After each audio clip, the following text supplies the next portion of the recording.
So it's like, What song did 21 Savage sing? 21. 21. Daddy. For real though. On God. Daddy. 21. Daddy. What? On God. That boy. That boy sucks. That boy dry. It's bad.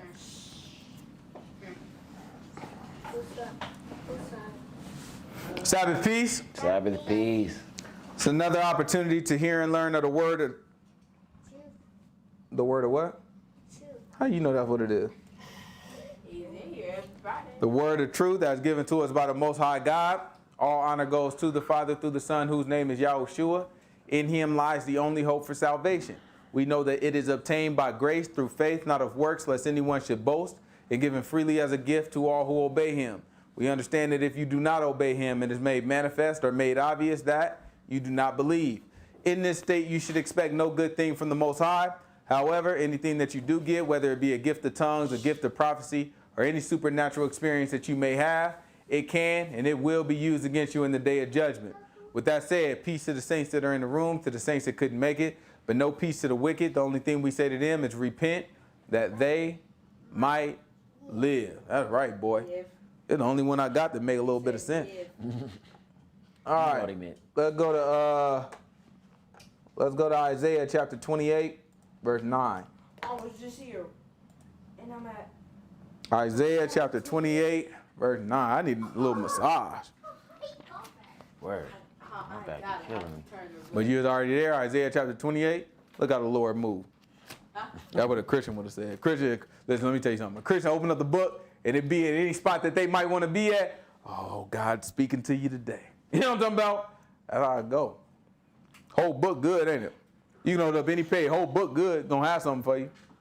Right? This is Isaiah chapter 28, verse 9. What does the book say? Whom shall he teach knowledge? He said, who is he going to teach the knowledge to? And whom shall he make to understand the doctrine? Who is he going to make to understand that teaching? Them that are weaned from the milk and drawn from the breast? Is it going to be the little kids?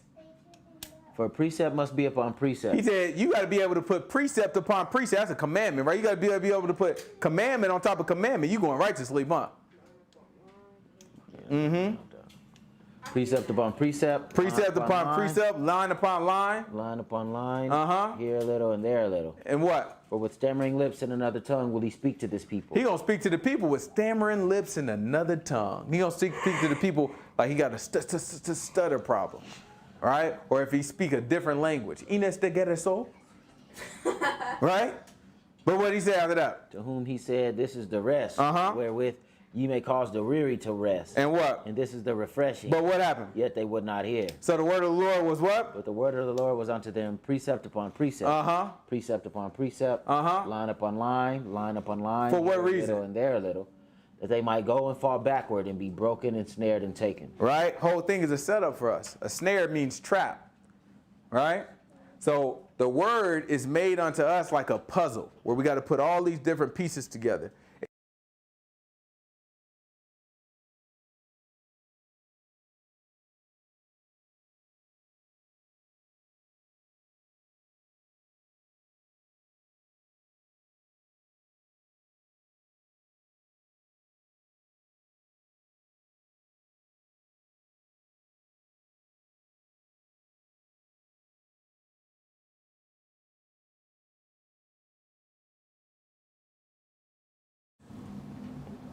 That we pay attention, we continue to focus, and we don't let ourselves, you know what I'm saying, fall victim to being in a trap.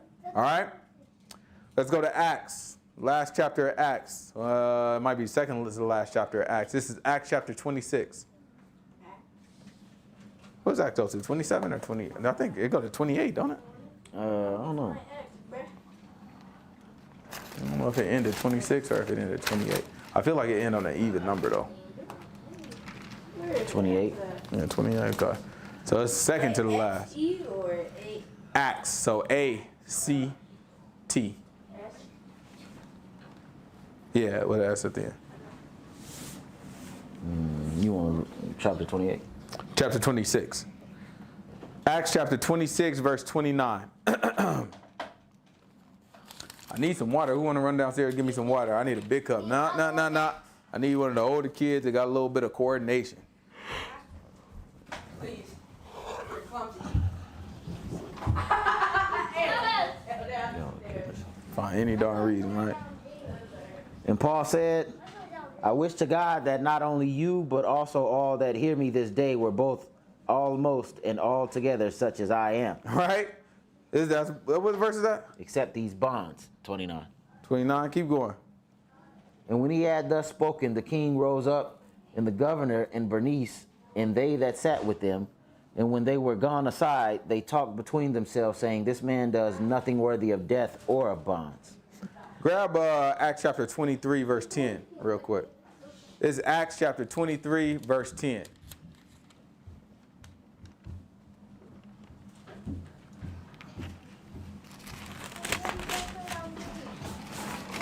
That's what I'm talking about. You got the right cup and everything. That's what I'm talking about. Good job. And when there arose a great dissension, the chief captain, fearing lest Paul should have been pulled in pieces of them, commanded the soldiers to go down and take him by force from among them and bring him into the castle. And the night following, the Lord stood by him and said, Be of good cheer, Paul. Watch this. You have testified of me in Jerusalem, so must you bear witness at Rome. Right? So he let him know, this is why all this stuff is about to happen to you. This was beforehand. Right? He said, look, this is why all this stuff is about to happen to you. I want you to testify in Rome. These people about to take you captive to Rome, and you're going to have to testify of me. Right? What we got? We'll probably come back there, but let's jump back a little bit further. This is Acts chapter 19. I just want to make sure we have a little bit of backstory. It's Acts chapter 19. Don't make too much noise over there, y'all. It's Acts chapter 19. Give me verse 21. After these things were ended, Paul proposed in the Spirit, when he had passed through Macedonia and Achaia, to go to Jerusalem, saying, After I have been there, I must also see Rome. Right? So Paul already knew that he was going to Rome. Paul already knew he was going to Rome, right? Then he ended up being taken captured, and then the Most High God came to him in a vision, and he told him, listen, don't even be scared. You going to Rome. So he reminded him that you going to Rome. Then after that, he was able to speak and testify to the Most High God to the point where Agrippa?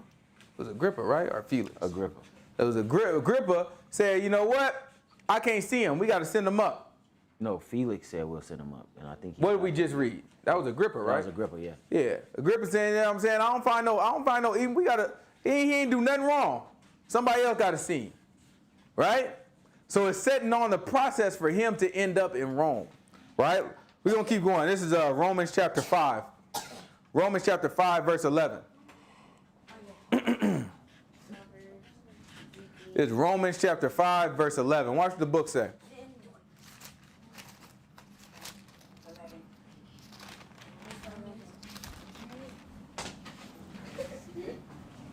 And not only so, but we also joy in God through the Lord Yahushua the Messiah, by whom we have now received the atonement. Wherefore, as by one man sin entered into the world, and death by sin, and so death passed upon all men, for that all have sinned. For until the law, sin was in the world, but sin is not imputed when there is no law. Right? So until the law came, sin was in the world. However, sin is not imputed without the law. So there's always sin. But until the law comes and identifies the sin and gives you a judgment for that sin, then sin is not counted. Right? Keep going. Watch this.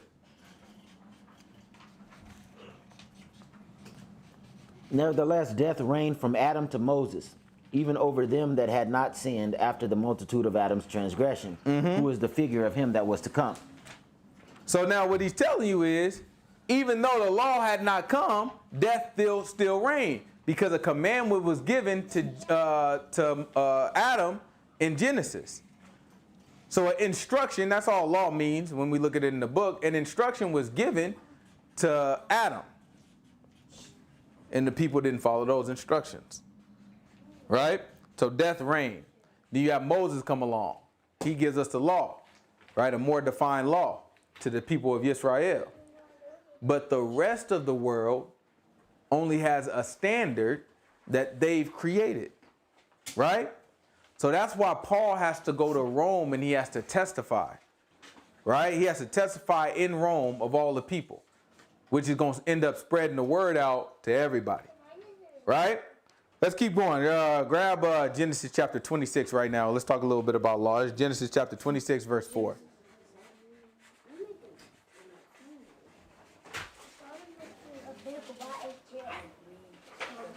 What? 4. Genesis chapter 26, verse 4. And thou will make thy seed, thou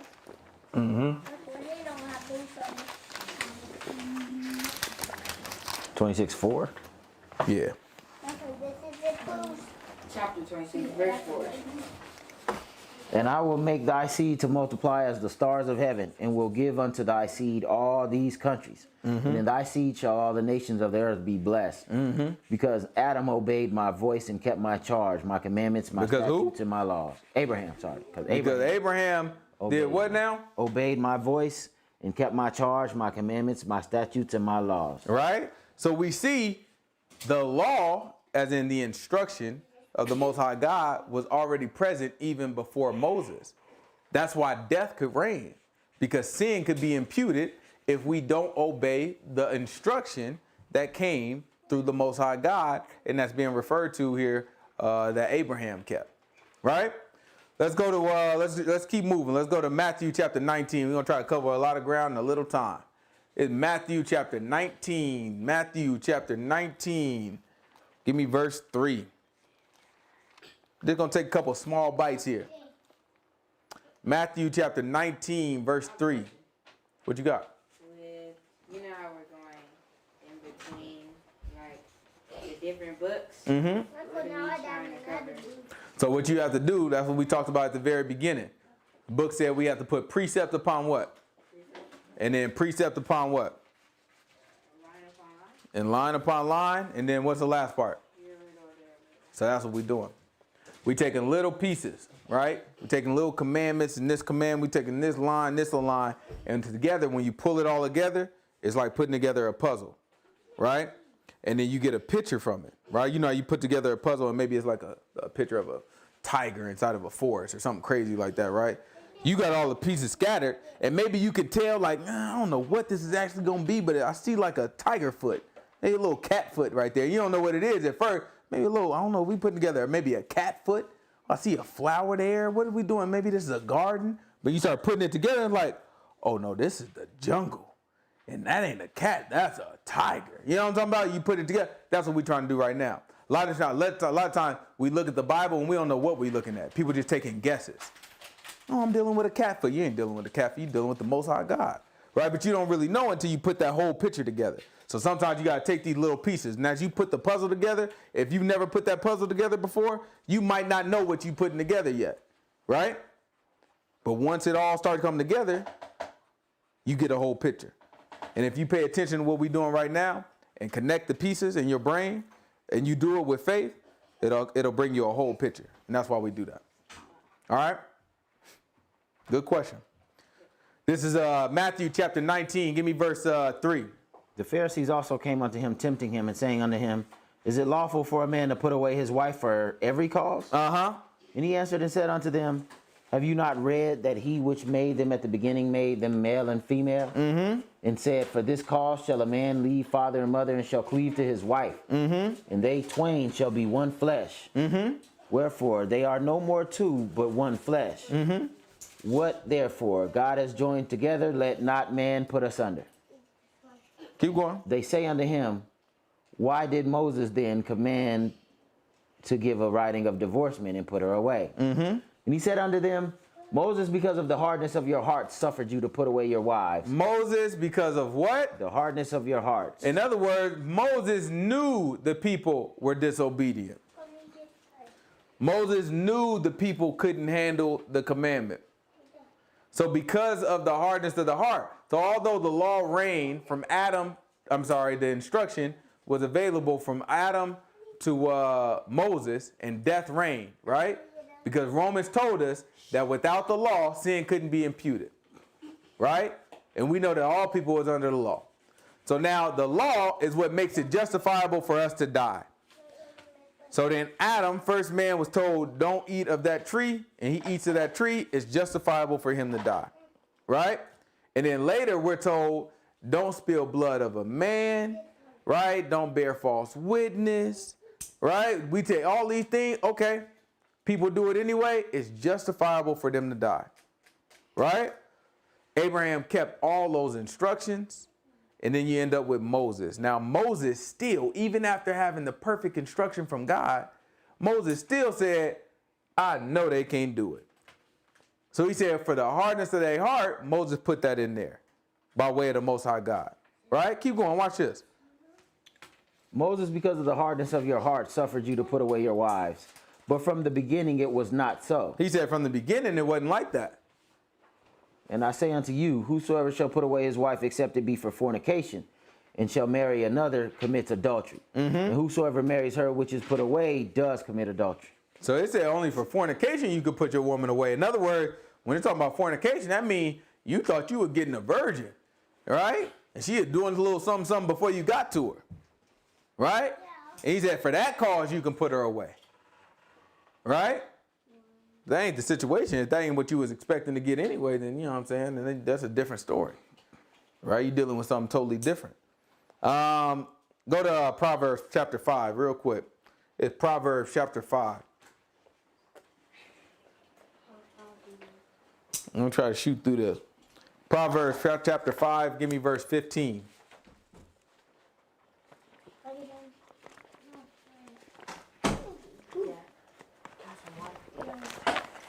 Go get some water.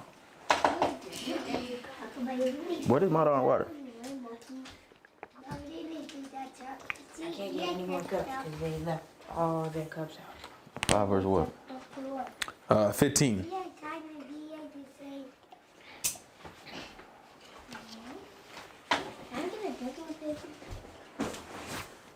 What chapter? Proverbs chapter 5, verse 15.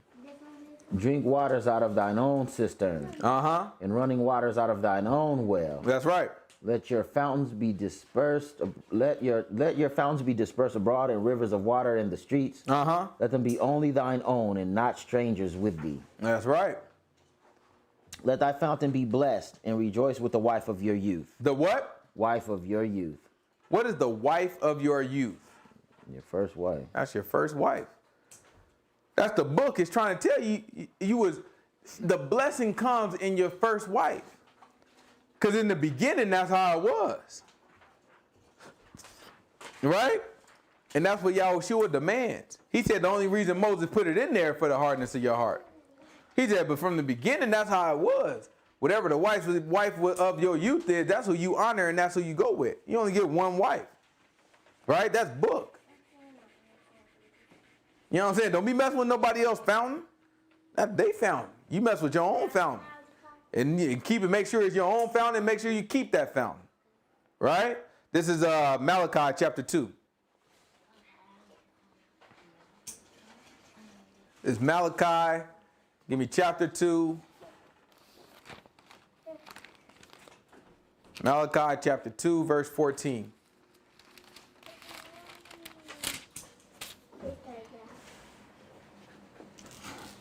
Yet ye say, why? Because the Lord has been witness between you and the wife of your youth, against whom you have dealt treacherously. Yet is she thy companion and the wife of your covenant? And did not he make one? Did not he make one? Right? Ain't that what Yahushua just said? They say in the beginning he made the man and the woman one. Said, did not he make one? Watch this. For what reason? Yet had he the residue of the Spirit, and wherefore one? That he might seek a godly seed. Therefore take heed to your spirit, and let none deal treacherously against the wife of his youth. The wife of his youth. Don't betray. In other words, treacherously. So don't betray. Don't turn on the wife of your youth. I want y'all to be quiet, okay? Hey, I want you to be quiet. This is Luke chapter 17. Let's keep moving. It's Luke chapter 17. It's important when we understand instruction, because instructions, what we're trying to demonstrate here is that there was an instruction given to Adam, And when that instruction was given to Adam, guess what that was? That's law. Then there's instructions given to Abraham. And when that instruction was given to Abraham, guess what that becomes? That's law. Then you have instruction given to Moses. And there was other instructions too. There was instruction given to Noah, right? There's other instructions given. But you have instruction given to Moses. And then that was deemed the law of Moses, right? That was a huge compilation, a complete compilation of laws and instructions, right? But now we have instruction also coming from Yahushua. The purpose of this is to make sure we understand that instruction, depending on who the man of God and what the Most High God have the man of God say, that is the instruction that the Most High God is giving. And it was Adam, and it turned into Noah, then it turned into Abraham, and now then it ended up being Moses, and Moses in our law points to Yahushua. Hey, TJ trying to warn y'all to be quiet, and y'all still talking. Sit y'all butts down. You ought to learn how to take a heed and a warning. Keep you out of darn trouble. So the instruction has gone throughout different times, right? From different men of the Most High God. But there's only one compilation of laws, which we call the law of Moses, right? And then he said there will be another one just like Moses, which ends up being Yahushua, who gives us another set of instructions like that, right? What we want to demonstrate is we have a different set of instructions that we deal with. And it comes from our law, right? But it comes through Yahushua. Moses, like Yahushua said, he put that in there because of the hardness of our heart, right? Yahushua say, listen, let me tell you something. It's one. You get one wife, right? You get one wife, and it better be the wife of your youth. And he can tie that back to the scriptures, right? That's why when we move forward and we find ourselves wanting to get a wife, that's why we have what's called commitment. You don't just make no silly decision, just jump into a situation, right? You put yourself in a situation that you can stay with. You understand that this is what I chose, and this is what I got to deal with. If you chose bad, guess what? It's a bad choice. Now you got to deal with it, right? Make better decisions. Too bad. That's why you got to know that up front. Otherwise, you'll go in, you'll make thinking it's a light thing. You'll make a wild decision. You make a unwise decision, and then you end up putting yourself in a predicament that you can't get yourself out of, right? You make a strong decision first. You make sure you got your mindset ready. You gonna be my wife. We gonna stick it out, right? As far as I'm concerned, we gonna stick it out. This is what I want. Luke chapter 17, verse 34. I tell you, in that night there shall be two men in one bed. Mm-hmm. The one shall be taken and the other shall be left. Mm-hmm. Two women shall be grinding together. The one shall be taken and the other left. Mm-hmm. Two men shall be in the field. One shall be taken and the other left. Mm-hmm. And they answered and said unto him, Where, Lord? And he said unto them, Wheresoever the body is, there will the eagles be gathered together. Right? So he's trying to let us know there's going to come a time, right? There's going to come a time where the Most High God is going to choose between individuals. And individuals are going to be in close proximity to one another. And the Most High God is going to say, you are approved and you're not approved. So they ask the question, it's like, man, where is this going to happen at? And the Most High God let them know, wherever the body is, right? If you got a dead body, guess what the vultures in the sky is going to do? They going to look for the dead body, right? If you was walking in the desert and you just tired, you ever seen a movie, they walking in the desert like this and they tired, they ain't got nothing to drink, mouth all dry, and they just tired, they about to fall out. A lot of times on the movie, they'll show vultures going above, because that's what vultures do. They sense when something is about to die, because they only go after the stuff that's dead. And so what Yahushua is trying to say is, he's like, listen, wherever the body is, that's where the vultures are going to be. The reason why he said that is because we asked the question of, where is this going to happen at? Where you going to have one man here and one man there and one of them get taken. We looking like, man, where is that going? I want to be there. When that happen, where is that going to happen? And he said, in other words, he's telling us, pay attention. Pay attention to the signs, right? If you pay attention to the signs, you're going to follow where the vulture's at. All right? Keep going. Watch this. Chapter 18. Oh, okay. No, we good then. Grab Matthew 13. In Matthew 13, give me verse 25. All right? It's all based off our obedience to the instruction, to the law. Right? The law that now comes through Yahushua. Right? That'll if we obey the law, then the Most High God take us and we'll end up being used for His pleasure. But if we don't obey His word, if we don't obey His law, then we end up being taken and used for honor of His destruction. Right? He'll spend all His books say, we ain't got to get it, but in Romans, the book say, well, the Most High God spent all His glory into something just to destroy it. Right? And that's what He's done to a lot of people in the world. But while men slept, His enemy came and sowed tares among the wheat in His way. Watch this.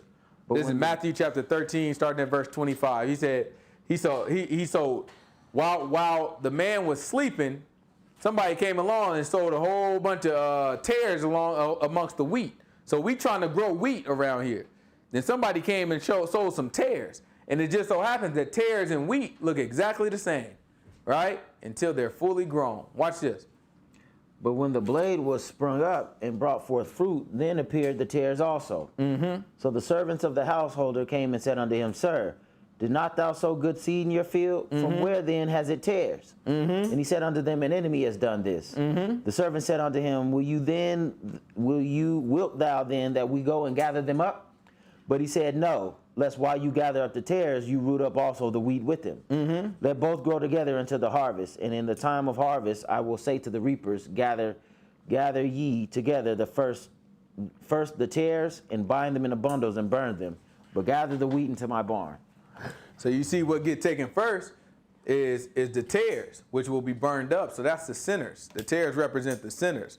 It represents the people who don't obey, right? And then after that, you grab the wheat. That represents the people that have the seed of the Most High God. All right? We got anything else on that one? Another parable he put forth unto them, saying, No, that's good. Grab Zechariah chapter 13, verse 7. We're going to keep moving. It's Zechariah chapter 13, verse 7. Right? This is what it comes down to when it comes down to obedience. Right? You have to understand, a lot of people struggle with the law because they're looking like, oh man, the law don't change. And you're right, the law does not change. The Most High God does reveal different instruction. He gave one instruction to Adam. Adam did not have the law of Moses. He gave additional instructions that he didn't give to Adam to Noah. Noah still did not have the law of Moses, right? And lately, we get in our law that points us to Yahushua and tells us that Yahushua will bring us the law. He's the prophet that's like unto Moses, right? So this is the law that we look at. And now that we have this law, if we don't obey it, we will be separated from the holy. This is Zechariah chapter 13, verse 7. Awake, O sword, against my shepherd, and against the man that is my fellow, says the Lord of hosts. Smite the shepherd, and the sheep shall be scattered. That's right. And I will turn my hand upon the little ones. And it shall come to pass that in all the land, says the Lord, 2 parts therein shall be cut off and die. 2 parts shall be cut off and die. Watch this. But the third shall be left therein. He said, but the third shall be there. So that's like taking a piece of one of these pieces of paper and cutting it into 3 parts, right? 3 even parts, and all of them the same size. 2 parts of that gonna die, right? So take your paper, put a whole bunch of dots on it. Turn it over. Now use the marker so it's big. Turn it over. Turn it over. Put a whole bunch of dots on it.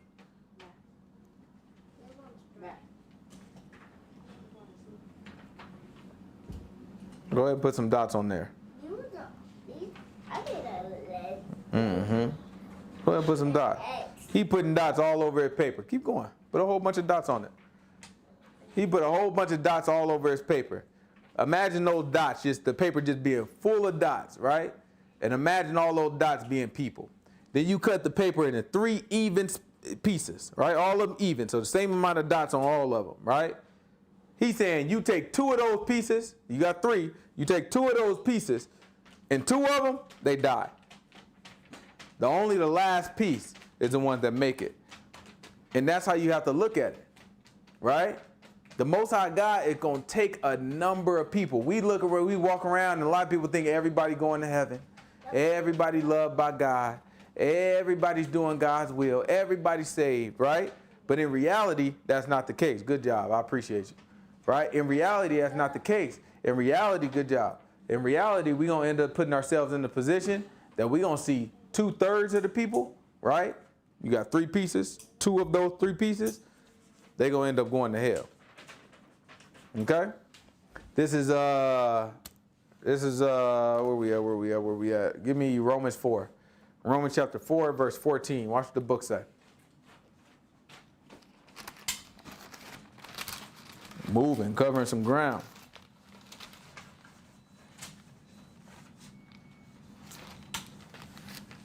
It's Romans chapter 4, verse 14.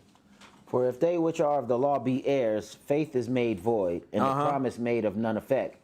Because the law works wrath, for where no law is, there is no transgression. Right? So that's just like what he said before. Where there is no law, sin cannot be imputed. This same thing, he's saying, if there's no law, then there's no transgression, right? Sin is transgression of the law. That's what it means, right? So if there's no law, then you can't transgress the law. Keep going. Therefore it is of faith that it might be by grace to the end the promise might be sure to all the seed. Not to that only which is of the law, but to that also which is of the faith of Abraham, who is the father of us all. As it is written, I have made thee a father of many nations. Before him whom he believed, even God, who quickens the dead and calls those things which be not as though they were. Who against hope believed in hope, that he might become the father of many nations, according to that which was spoken, so shall thy seed be. And being not weak in faith, he considered not his own body now dead, when he was about 100 years old, neither yet the deadness of Sarah's womb.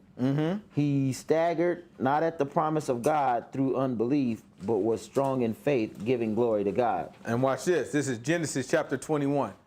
Let's watch Abraham be strong in faith, giving glory to God. It's Genesis chapter 21. Give me verse 9.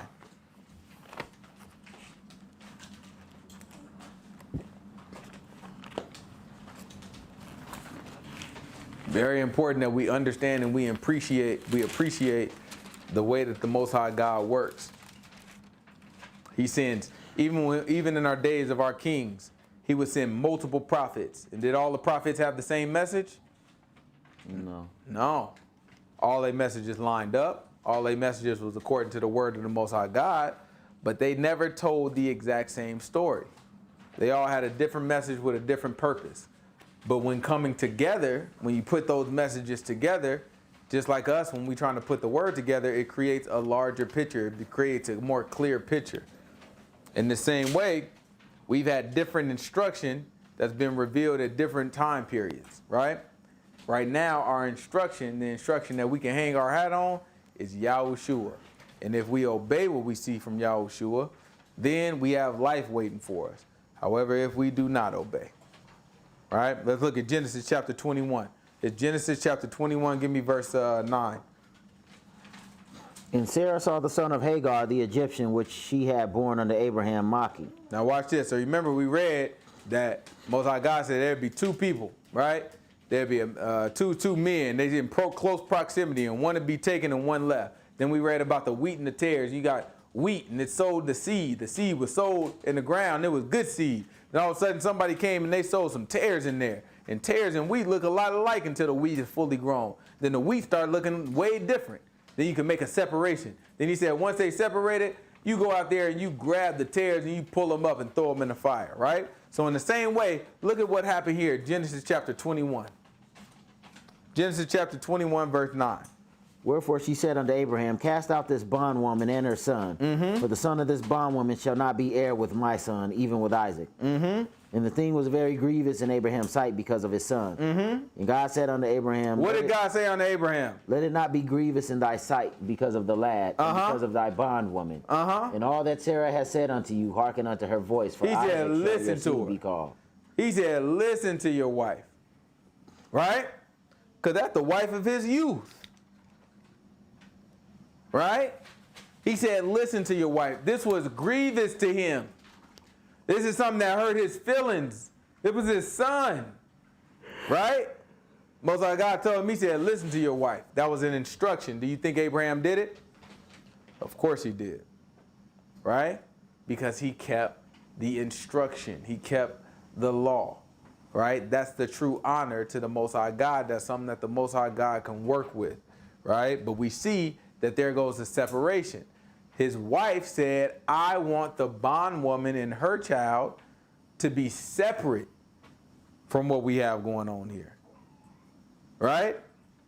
And then next, once the tear is taken away, then the wheat is grown, and you'll see that she ends up having a son called Isaac, who grows up and ends up being one of our fathers. Let's go to Titus chapter 2. Give me verse 11.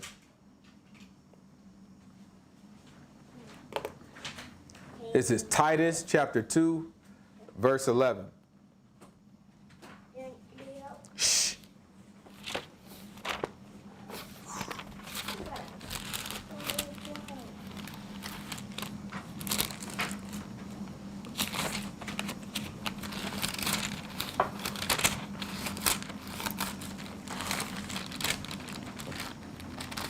It's the book of Titus, chapter 2, verse 11. For the grace of God that brings salvation has appeared unto all men, That's right. What is it doing? teaching us that denying ungodliness and worldly lust, we should live soberly, righteously, and godly in this present world. Right? That's the only thing that we here to do. That's what the grace of God teaches us. Anytime that we walking around and we sin and the Most High God didn't take our life immediately, that's the grace of God. Anytime that we have an opportunity to learn to do the right thing and learn to do truth, that's the grace of God. So the grace of God is giving us an opportunity and therefore teaching us how to live godly in this present world, how to live righteously and soberly in this present world. In other words, not waiting and saying, well, we all sinners now, but you know, one day when God take us up, he gonna make us righteous. Yeah, okay. No. You ain't going nowhere, and ain't nobody gonna take you up nowhere for anything good. You are gonna be taken, but you're gonna be taken and burned in the fire. Right? That's what the book says. Let's grab 2 Corinthians chapter 12, verse 1. It's 2 Corinthians chapter 12, verse 1. 2 Corinthians chapter 12, verse 1. 2 Corinthians chapter 12, verse 1.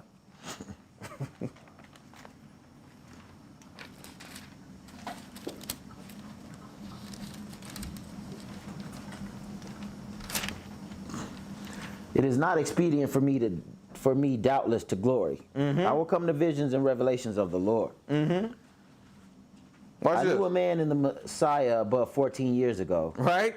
Watch this. Whether in the body I cannot tell. He said, look, I couldn't tell. He said, look, I knew a man in the Messiah.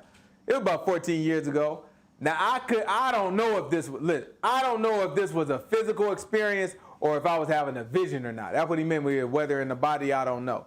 Yeah, I don't know if this was a physical experience or if I just had a vision. He said, I don't know. What happened?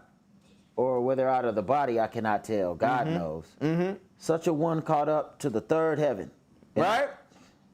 He said, I got pulled to the third heaven. In other words, you look at heaven. Heaven mean area above, right? So you kind of look there, you look at the sky. That's one heaven. Then out of that, you might think of like outer space. That's the next heaven, right? Then it's like, what's beyond outer space? That's where he was, right? He is that man. Look, I'm in the third heaven. Watch what happened. And I knew such a man, whether in the body or out of the body, I cannot tell. God knows. How that he was caught up into paradise and heard unspeakable words which is not lawful for a man to utter. Right? He heard some words and listen, I can't even repeat the stuff I heard. Watch this. Keep going. Of such a one will I glory, yet of myself I will not glory, but in mine infirmities.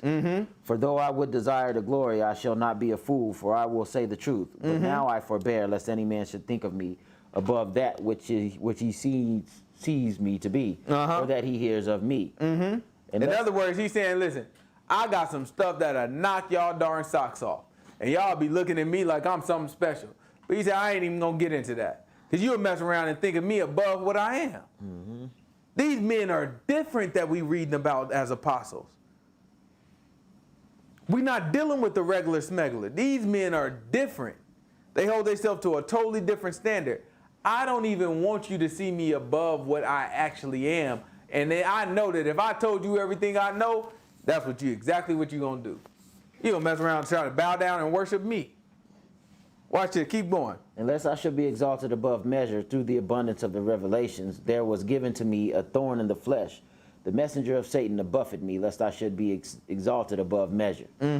For this thing I besought the Lord 3 times that it might depart from me. And he said unto me, my grace is sufficient for you, for my strength is made perfect in weakness. He said, my what? My strength is made perfect in weakness. He said, my grace is sufficient for you, for my strength is made perfect in weakness. We just read that grace teaches us to be godly.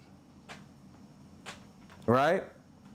So then if grace, which teaches us to be godly, is sufficient for us, God's grace is sufficient for us, then that means that in those moments we are weak and we learn to obey the truth. And that's where the strength of God is made perfect. Right? This is a man that's telling us this that has immense wisdom, immense experience, and he's trying to explain this to us. Watch this. This is 2 Thessalonians chapter 1. 2 Thessalonians chapter 1. Go ahead and we can jump on down to verse 3.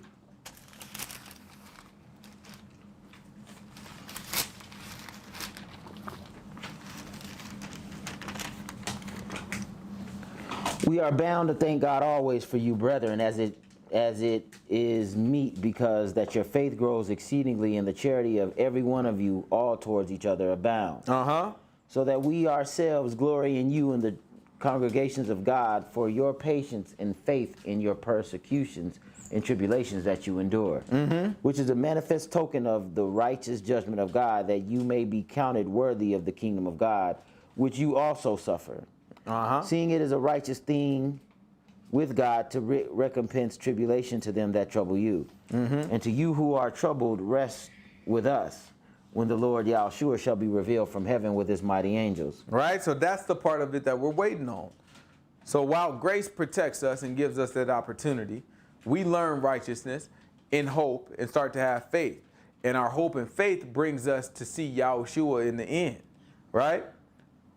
Let's go to Luke. Let's close it out. It's Luke chapter 20. Luke chapter 20, verse 27. Watch this. Luke what? Luke chapter 20, verse 27.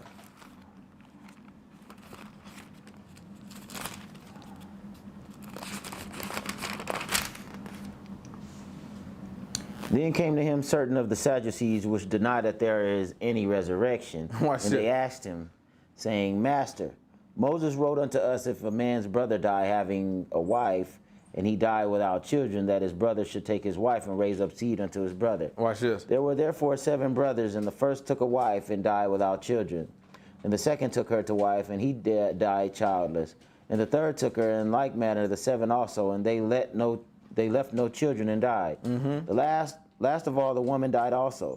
Therefore, in the resurrection, whose wife of them is she? For Right. 7 had her to wife. Right? So the Sadducees didn't believe in resurrection. So they think they got a good little point. They're like, oh yeah, let's try to figure this out. You ain't gonna know how to answer this question, because obviously resurrection don't make sense.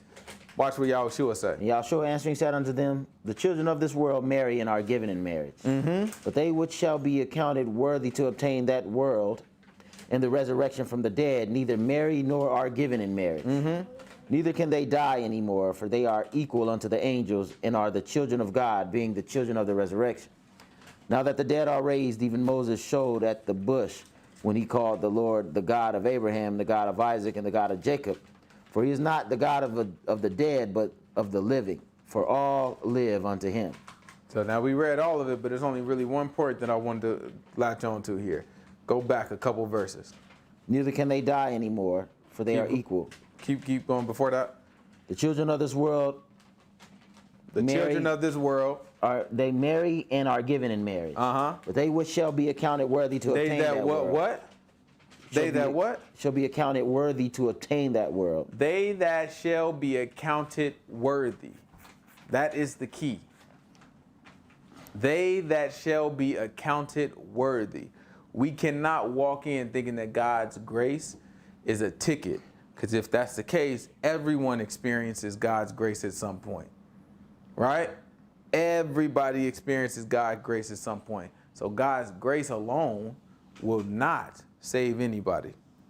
God's grace is an opportunity to learn how to be saved, to learn to obey the Most High God, to learn how to live in this present life godly. If we don't learn that, then we won't be accounted worthy. But if we do, and you hear from Yahushua right now, he said, those that are accounted worthy will enter into that world. That's our goal, to learn the truth, to understand the truth, and of course, to do all that, you got to first hear the truth. You got to be able to put all the pieces together. You got to be able to pay attention, and you got to be able to obey. All right? Any questions? Nope. All right, well, let's pray out.